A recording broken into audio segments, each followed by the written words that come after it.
Hello friends, today we will discuss on the chapter inhalants. Inhalants are basically drugs or chemicals which in the vapor form are inhaled or administered through the respiratory system in the body.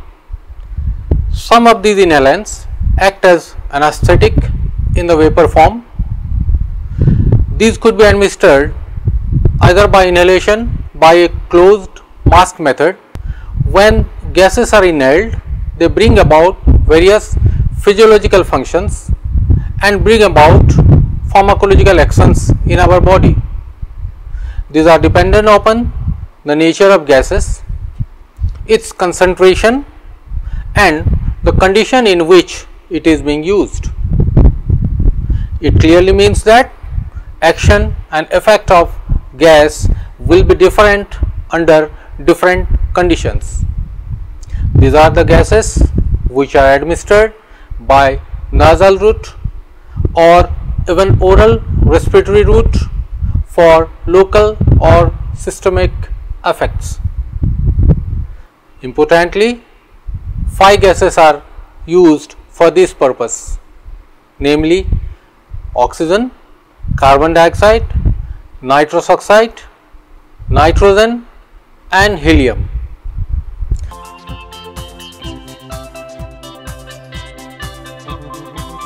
We will discuss in detail about the role of oxygen. All of you must be aware and knowing about the use of oxygen in our body. This oxygen is necessary in our body for the normal oxidative metabolism, used for the production of useful energy in our body. The energy is used by our cells for synthesizing adenosine triphosphate. We mostly know it as ATP. When ATP gets hydrolyzed, energy is released. The enzymes like NADH, FADH are also known to play a vital role in these reactions. Transport of oxygen takes place through hemoglobin after it is inhaled to our body through the nasal route. Hemoglobin, as you know, is a constituent of blood. The concentration of hemoglobin in our blood has been important in transport mechanism. During the transport, oxygen combines with hemoglobin reversibly to form oxyhemoglobin. When hemoglobin comes in contact with oxygen, it forms oxyhemoglobin. As in the reaction you can see, hemoglobin reacts with oxygen to give us oxyhemoglobin. It's a reversible reaction. As and when required by the cell, hemoglobin gets separated from this oxyhemoglobin, releasing the required oxygen in that particular site. The formation of ATP by the release of energy from the electron transport system is known as oxidative phosphorylation. Now we will discuss about the circulation of oxygen. A progressive decrease of the oxygen tension in each step is necessary for the transfer of oxygen from air to the tissue, as because the alveolar air, then it is plasma, then RBC and then it goes to the tissue. That is why there has to be a progressive decrease in the tension of oxygen. Without RBC, the plasma content should be around 300 quarts, that is about 947 into 300 ml. So, hemoglobin in the red blood corpuscles, that is RBC, plays a major role in transportation of oxygen as well as storage of oxygen. The oxygen requirements in the body can be classified into 4 major divisions like anoxic, anemic, stagnant and histotoxic. We will discuss one by one. In anoxic type of supply, the oxygen tension in the blood is less and hence the supply to tissue decreases. Firstly, a lowered oxygen tension may be due to a high altitude, abnormal presence of inert gas, interference with diffusion of alveolar air into the plasma due to a disturbed pulmonary function or a defect in the cardiac septum. Cardiac septum is the wall between the auricle and the ventricle. So, if there is a defect in that cardiac septum, the flow becomes improper, allowing mixing of the pure, that is arterial blood, and the impure, that is venous blood. Hence, the content of oxygen decreases. Oxygen therapy is found useful in the following cases, like in case of asthma, a massive collapse of the lungs, atelectasis of the newborn, which is the incomplete expansion of the lungs at the birth. It is also useful in bronchopneumonia cases, congestive heart failure, coronary thrombosis, as well as a cerebral thrombosis. And this oxygen is administered by nasal tubes or by using the mask or in the form of tents. An uninterrupted inhalation of pure oxygen for 1 or 2 days could cause harmful effects like edema of the lungs if the dose is not regulated properly. In premature infants, if a high concentration of oxygen is given, it may even lead to a condition known as retrolental fibroplasia (RLF). This is a vascular proliferative disease of the retina and may lead to blindness due to retinal detachment. Hence, 35 to 40% oxygen is always prescribed for the use in case of infants and even in adults. In the anemic type, the oxygen is normal, but the amount of hemoglobin is inadequate because of various reasons, like hemorrhage, which is nothing but a huge blood loss. For example, somebody faces an accident, may lose huge amount of blood, that may result into a hemorrhagic condition. The decrease in hemoglobin content also may be because of decreased or defective red blood formation, also may be because of carbon monoxide poisoning. The oxygen administration in this anemic anoxia is not effective because oxygen is not our demand. Our problem is with the content of hemoglobin. Carbon monoxide forms carboxyhemoglobin from hemoglobin. In the case of carbon monoxide poisoning, a carbon dioxide and oxygen mixture or otherwise hyperbaric oxygen administration is useful. The third type, that is in stagnant type, the general circulation is inadequate or when the circulation is locally retarded. Oxygen supply is not useful again. It is best treated with cardiotonic drugs to speed up the circulation so that the oxygen demand in the tissue can be met. The tissue cell oxidation is interfered due to reasons like an uncoupling of oxidative phosphorylation, where energy is not able to be used by the cell to form ATP, that is adenosine triphosphate. In case of cyanide poisoning also, which block the electron transport, thus stop metabolism requiring redox reactions. Here a hyperbaric oxygen may be useful. The oxygen what we are talking about as an inhalant is commonly administered by the nasal tubes or through the mask or in tents at an atmospheric pressure in a concentration ranging from 30 to 80% in different conditions. Very occasionally 100% oxygen is administered, that too for a very short period of time. At a high concentration, it can be toxic to the adult, resulting into pulmonary distress leading to edema in the lungs due to the dryness and irritation of the secretions in lungs are not removed. Hyperbaric oxygen therapy is based on increasing the content and the partial pressure of oxygen in the arterial blood. An increase that occurs mostly in the plasma, since the hemoglobin in normal arterial blood is already 97% saturated.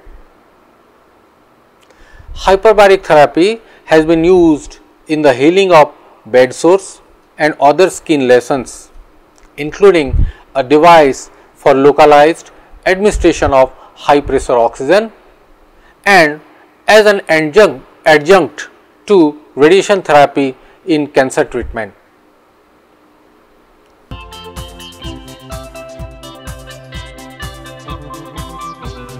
We will now discuss regarding oxygen. As you know, molecular formula of oxygen O2 having a molecular weight of 32. Oxygen is prepared mainly by two methods.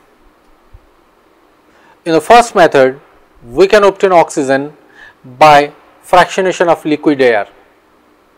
In this method, air is first of all purified by removing the moisture, carbon dioxide and the dust present in it.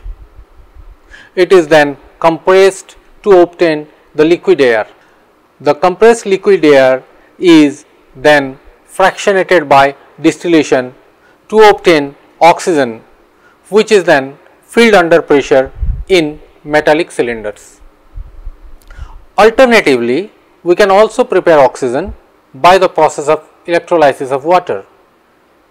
In this method, a direct current is passed through a cell between the iron or steel electrodes, which are immersed in about 10% of aqueous solution of sodium hydroxide or potassium hydroxide. Oxygen gets liberated at the anode and hydrogen at the cathode. The liberated oxygen is then filled under pressure in metallic cylinder as in the previous case. By properties, it is very common gas, so it is a colorless, odorless as well as tasteless gas. It supports combustion. 1 liter at 0 degree Celsius and at a pressure of 760 mm mercury weighs about 1.429 grams. 1 volume of oxygen dissolves in about 32 volumes of water and in about 7 volumes of alcohol at 20 degrees Celsius and at a pressure of 760 mm mercury. Oxygen is reactive chemically and primarily acts as an oxidizing agent. Non-metals like sulfur, carbon and phosphorus reacts with oxygen when heated to form oxides. So, as seen in the reaction, sulfur when reacts with oxygen forms sulfur oxide, carbon when reacts we get carbon dioxide, and when phosphorus reacts with oxygen we get phosphorus pentoxide. Oxygen does not react directly with the halogens or the inert gases. Most metals when heated they react with oxygen. Like you can take the example of iron. When we react iron with oxygen we get ferric oxide. With magnesium it forms magnesium oxide. The official book prescribes the assay procedure for oxygen, which may be assayed by gasometric method, which uses a nitrometer which consists of a measuring tube and balancing tube connected by rubber tubing.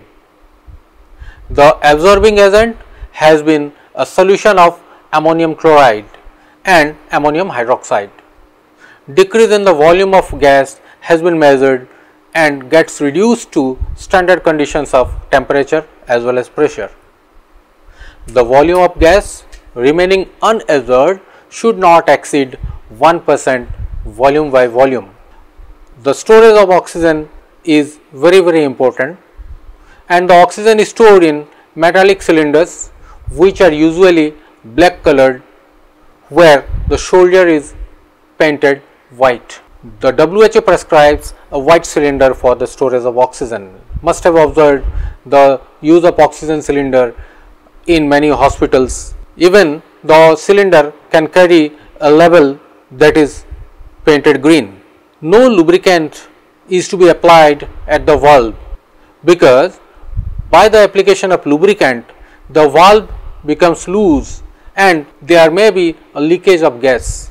There should be no smoking or no open flames nearby, and precautions must be taken against ignition by sparks from the electrical appliances. We can identify oxygen by the following test, like it causes a glowing splinter to burn with a flame.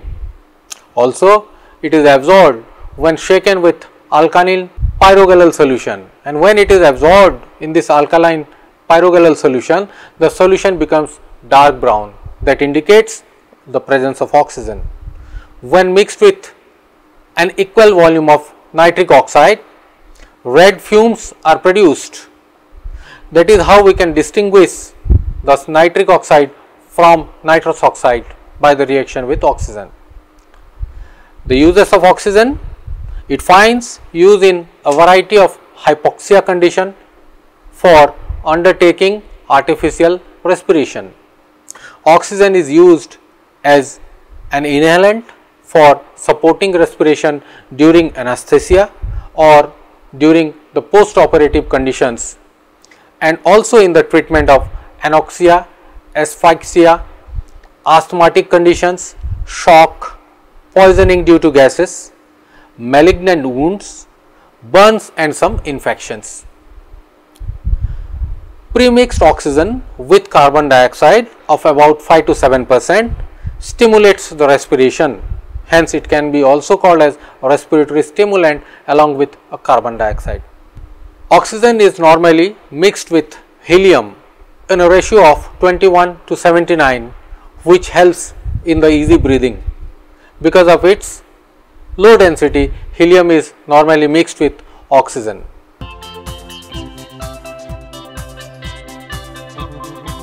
Formula is N2O, having a molecular weight of 44.01. It is also popularly called as laughing gas. We can also call it as nitrogen monoxide, dinitrogen oxide, which can be prepared by heating ammonium nitrate to about 170 degrees Celsius.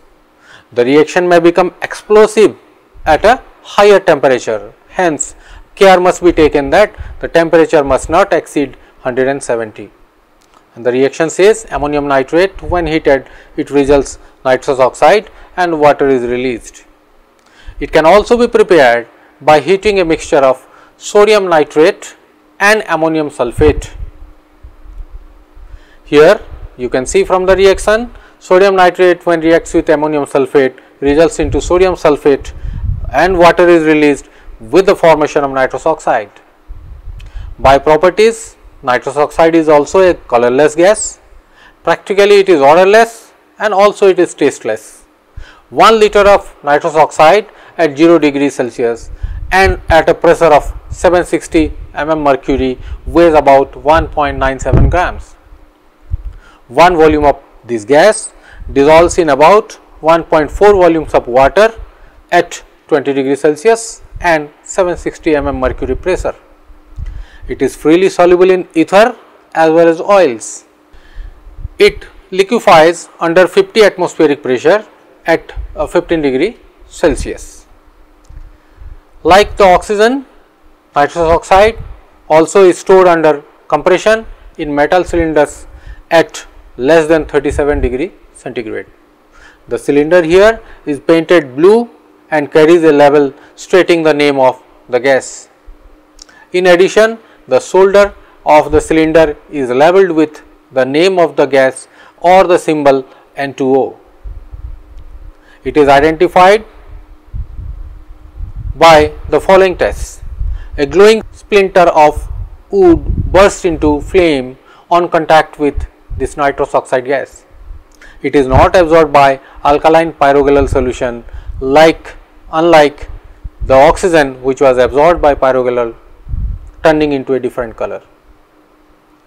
Nitrous oxide is assayed by the procedure like a quantity of about 50 ml of the gas drawn from a cylinder is measured into an evacuated vessel and immersed in liquid oxygen or liquid nitrogen for a suitable period.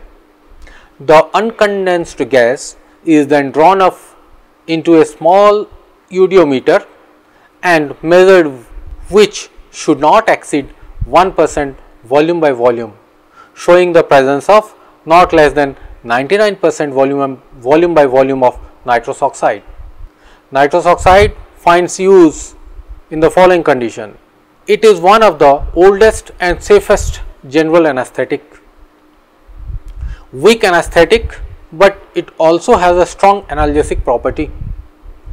It is used extensively in dental and obstetric practice, that is in case of midwifery, for producing both analgesia as well as to get a light anesthesia.